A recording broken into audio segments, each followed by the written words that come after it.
Welcome back to the Todd Hanger. Happy Friday, everybody. Hope everybody's doing well today. Today I want to talk to you about the right way to collect. There is a right way to collect, and I'm going to talk about that today. And yes, I do know it. There's a lot of stuff that goes into collecting, and I'm going to discuss that. And there's a lot of different opinions, and a lot of people telling you what's right and wrong, and what you can do, what you can't do, and what you should do. As I was working on this as a Transformer video, a couple of videos I did this past week actually resonate with this topic very well, which I was already working on, but I'm going to kind of include those too. And there's a lot to discuss here, and at the end of the day, it's about fun. But let's get into fun and analyzing our fun that we have here in the right way to do it. Coming up.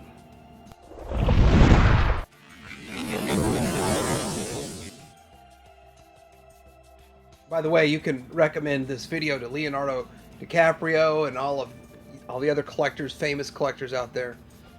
And they'll be like, Mike will tell you the right way to do it. Okay, it seems like everyone collects sort of in phases.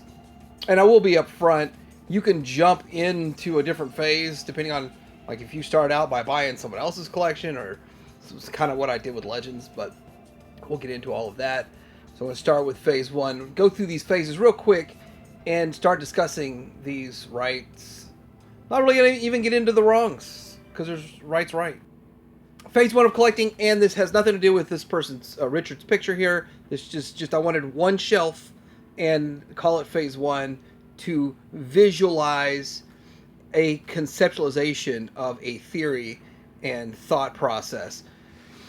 But when people start collecting, a lot of times I hear this a lot. I didn't even know they made Masterpiece Transformers. I didn't even know Hasbro was making modern representations of the vintage G1 cartoon.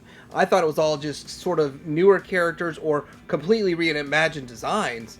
And so a lot of people that I know that didn't collect are just surprised that that stuff's even being made. That doesn't mean that they're jumping into collecting, but a lot of people that start collecting are because the same reason that I started collecting. I started collecting because I couldn't believe they were remaking Star Wars figures. That got me into it all. And then I was like, wait, what are they doing with Transformers?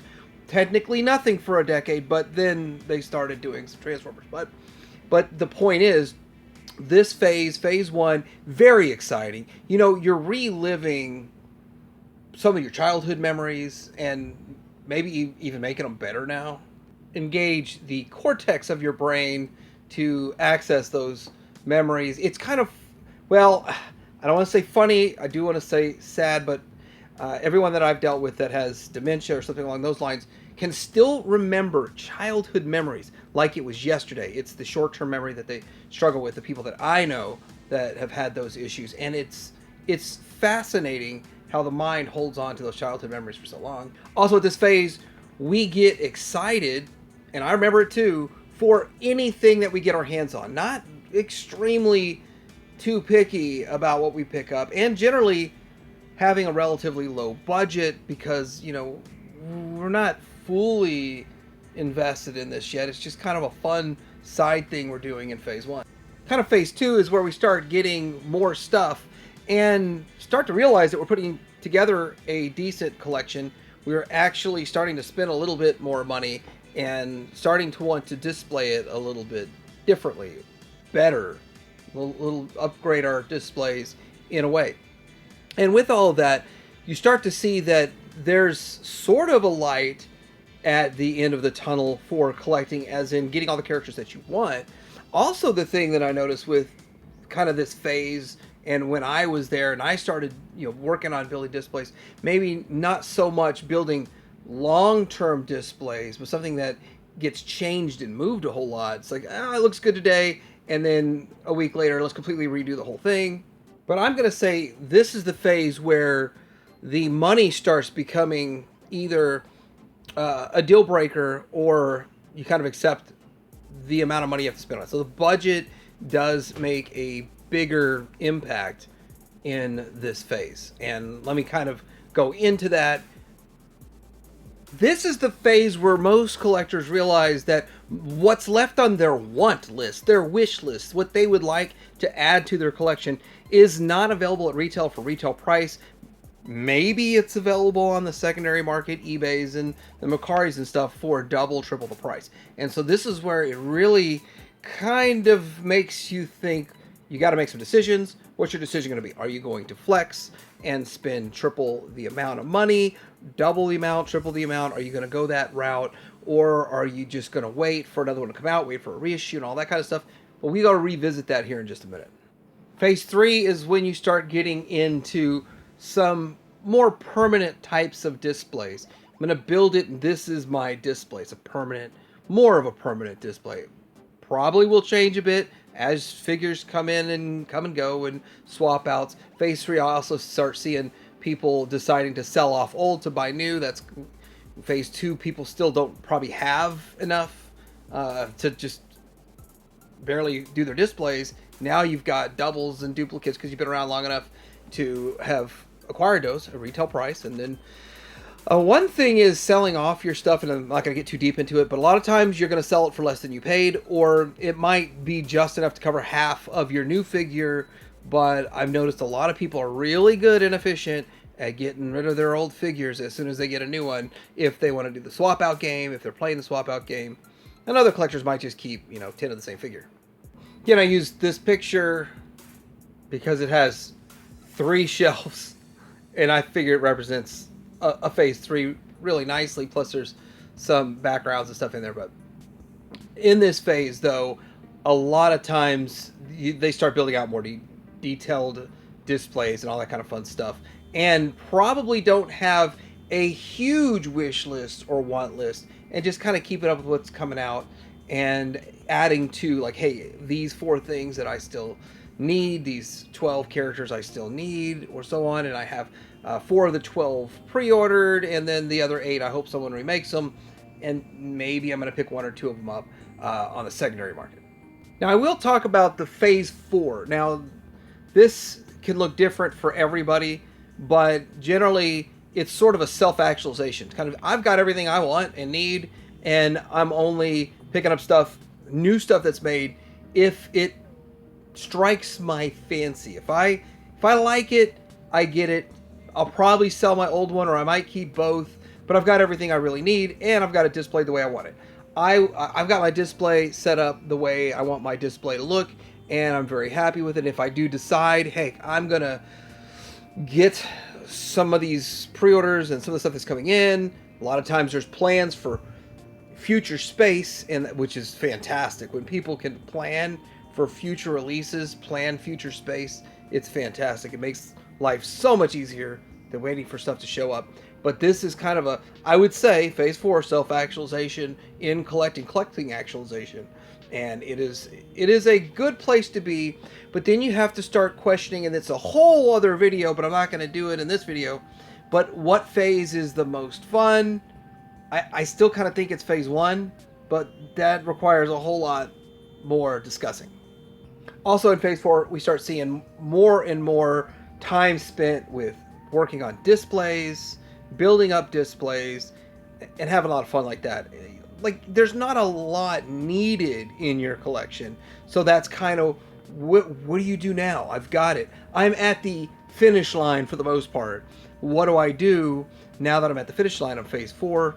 And you start building displays, and how can you display them and get more fun and enjoyment out of it? And with that, some people do a lot of things, like a rotation. What's the right thing to do? Is it right to rotate out your displays and put different figures in your display, and then put some in a tote because you only have so much space? Yes, that's right. That is a right thing to do. That is a right way to collect. But to be finding better ways to display your collection in phase 4, when you have reached that actualization point, when you have pretty much everything on your checklist, with maybe some really obscure characters that either haven't been announced or just haven't been released yet on your list. One quick thing I want to point out is I have actually never met someone that went straight from not collecting at all to phase 1 collecting Legends. I feel like Legends, and this is a whole different topic, a lot of side topics here, but I feel like Legends is something that's more of a compounded effect, more or less, that someone gets into collecting the Hasbro stuff, and says that, you know, either it's taking up too much space, or they just really like even more tuned designs, and space is an issue. Or people say, I want something that's a little bit different than what Hasbro's doing, and eventually gets into Legends. But I know almost nobody. I don't know anybody that collects Legends that started from nothing with Legends. They either started with Masterpiece and went down, started with Hasbro and said, went down also to the 4-inch Legend scale. And with that, it's just something that, I mean, am I the only one that's noticing this trend, or am I just way off? So we're going to get into some of this nitty-gritty budget stuff. So let's say that you missed out on one of these past Fans Toys releases, and you say, okay, so I want this Phantasm figure, and I'm going to pay $300. I'm going to pay up for it. Is it right to pay triple the amount, double, triple the original MSRP? Well, there's not really an MSRP, but what was offered. And yes and no. And let me explain why. So if it's your favorite character, yeah, you should do you and enjoy it. If it's going to be for every single figure you're buying, I would say pick your favorites that you're going to splurge on, and then play the waiting game. There's going to be some reissues. Fans Toys says they're not reissuing anything in 2027, and this is technically the only reissue for 2026, is the X version, which I do think it looks a little bit better than the standard version, but for the price, $250. It's a $250 figure, and it's sold out almost instantly, and you needed $100 down at Shozi, and I think other places it's $250. And it's going to be released, I think it's September, so it's still another month until it comes out. But if you paid $300, and let's say, okay, well, I would have rather got this for $250. Chances are most people that still want this can't get it. But I've done it. I've splurged on a figure, and then it got reissued or came back out later. But the funny thing is, what I paid, that was a ridiculous $300 amount, was still only like $50 more than the reissue price. So it wasn't really a big deal. So I was in this same situation, so I don't really feel too slighted by having to get on the secondary market. But I wouldn't advise to do it for every single figure. I would advise that you pre-order the stuff that you want and get it at retail best you can. And if you really like the figure, don't play clearance chicken with Masterpiece or any third party. Next, I want to talk about Bobby Skullface's collection, which I think is an amazing collection. It is fantastic. It is awesome. I wish he would feature it on the 4 Dummies and just let everybody know tips and tricks, what he plans to do differently in the future, what he would have done differently if he did it all over again, and those kinds of great things. I got a couple of questions, and I'm definitely not going to say anything negative, because it's a beautiful collection, well displayed better than mine. Now, number one, is it right to take a whole shelf and only put 5 figures on it? Is it right? And the answer is yes, it's right for Bobby's display. Yes, it's correct for Bobby's display. Not everybody has a basement. I wish we did, and I was accused of living in my mom's basement, and my reply was, I wish we had basements here, but we don't have basements here because the red clay would crack the foundation. Anyway, it looks fantastic, but a lot of people don't have enough space to allocate 5 figures on one shelf, more or less. Like, you see how I kind of have mine quite cramped in there, but if you can display it like this, I don't see why not. It looks fantastic and looks awesome. Another question, is it okay to just keep old iterations of figures and pass on new ones, like the new Seekers or Takara's version of Shockwave? Is that okay? Yes, it's perfectly fine. One of the reasons is that some collectors don't like the too tuned to a detriment. I love too tuned to a detriment, but other collectors like more line work, something they think is more visually interesting, and with that, they stick with it. And of course, there's always it's not worth the extra additional cost to them, especially if they already like the aesthetic of their old figure. So yes, it is right to keep old figures, pass on new ones. We're hearing that a lot with the new Fans Toys as a wind charger. Now we're going to get into another topic. I discussed it in my video, but it is relevant right now in this video, and it is, I collect mostly Masterpiece. Kind of Legends are my side my side piece, my side collection. So I don't get everything for Legends. I get the best representation here and there, but I am gonna sort of troop build. I'm getting 2 of the 6-packs. I think I'm gonna pass on the Shattered Glass because I want them to look just pretty much like from the movie. And so with that, I'm getting 2 of the 6-pack. I actually have the other 6-pack now. I'll be making that video probably Monday. And with that, is it okay to troop build an army build something in Legends, even though you like collecting masterpiece? And is it okay to integrate that in your masterpiece? Well, it's okay to, yes, it's right. It's right if that's what you choose to do for your space and for your budget. Okay, so I got another question. Is it okay to combine the dino for making combining dino bots to make those combiners? Well, is it, I don't know, do you combine the Junkions? And is that okay? Yeah, well, that's something new that I saw this week coming from New Age. So that'd be fun to work that in. But there's a lot of people that feel that it is wrong to do the whole Volcanicus thing and combine Dinobots, because it does affect the individual bots if they have to combine, except for how New Age is doing it, where you basically can slide your figures in. Like with this, the figures are great, and you can just, I don't know how it's going to work, to tell you the truth. I'm looking at it, not 100% sure how it works. Another example, and I think this actually can carry over to Teenage Mutant Ninja Turtles. It could carry over into, obviously, Street Fighter. Definitely Masterpiece, Legends, Transformers. Not so much Hasbro, because Hasbro is Hasbro, mostly only. Maybe some KOs here and there. But it's mixing different companies to build your shelf and build your displays. Is it right to have multiple different companies? I represent, I've got NECA in here.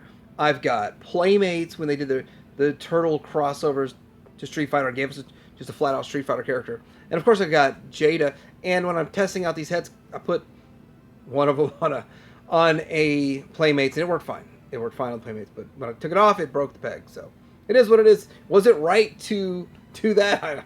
Yes, definitely. I think it's fun to try out different companies and not just do just one all the time. Is it right to be a Fans Toys fanboy and to get every Fans Toys product? Well, yeah. Also, yes. If that company meets your needs the most, then yeah, there's nothing wrong with that. But I also suggest be open-minded to checking out some X-Transbots, MMC, and Takara and other stuff. Obviously, if you're Fans Toys, you've probably got several Takara, but just waiting for Fans Toys so you can swap it out. Chad, this was a challenging video to make because there's so many concepts that kind of butt up against each other and so many more deeper discussions that need to be had.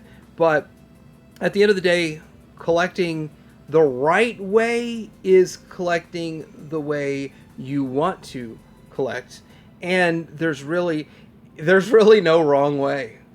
I know y'all are waiting for me to say that. There's really no wrong way to collect. As long as you're having fun, you're enjoying it, as long as you are making the budget work for you, as long as you are at least getting out of it what you're having to put into it, then you're definitely doing the right thing. And with that, I'm curious what you think. Do you hear other people kind of trying to impose some sort of collecting rules or gatekeeper nonsense on you? Have you heard all of that? Because you're not going to hear that here.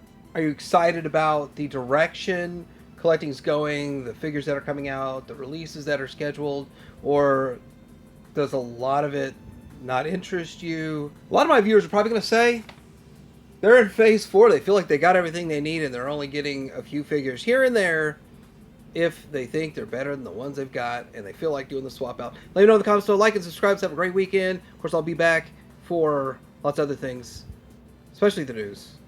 Teddy Hanger out.